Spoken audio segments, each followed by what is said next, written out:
Halacha says, yesterday we spoke about a person who's eating fruit, vegetables that are wet or that are being dipped into liquid. In such a case, a person is obligated to wash his hands.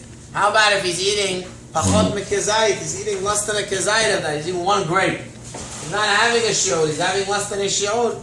In that case, ma'ikar adin, he does not have to wash his hands. Just like if a person would have hamotzi, pachot mekezayit, you also don't have to wash your hands. If a person wants to have a little piece of bread, you don't wash your hands.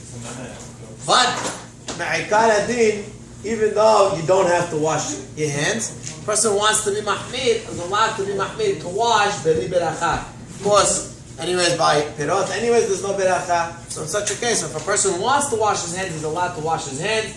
Midin humra, aval me'ikar hadin, a person would not be obligated to wash his hand if he's eating pachot mekezayit, which would be less than a shiur of 1 ounce, which, let's say a guy's eating 1, 2, 3 grapes, that's not going to be obligated to wash.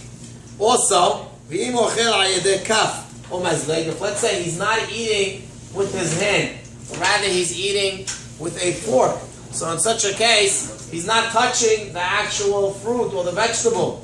In such a case, even if the fruit or vegetable is wet, there is no problem, and you do not have to wash your hands. For example, a person is having a salad, or he's having something which is eaten normally with a fork or a spoon.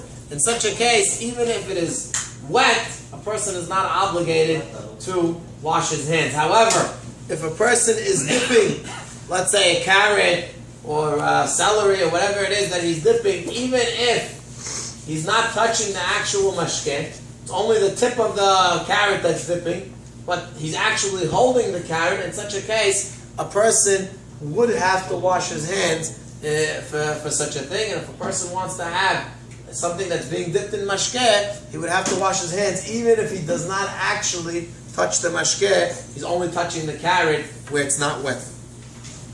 If a person now wet the item, wet the vegetable or the fruit, and it already dried up, so he had the grapes, they got wet, but now he waited long enough and they're already dried, in such a case, again, we assume that that's considered already not considered wet, and therefore a person could have it without making a beracha, without washing his hands on the netila. A person does not have to wash once the fruit is dried. So if a person wants, he doesn't want to wash his hands, he has grapes, they're wet, so he says, listen, I have to wash my hands, I don't have water, well, I don't want to wash my hands. In such a case, you could take a napkin, dry the grapes up, and then eat them. It's not a problem. A person's allowed to eat the grapes. Once they're dry, it's not a problem. So as long as, again, the fruits or vegetables become dry, then automatically a person is not obligated to make netilat yadayim.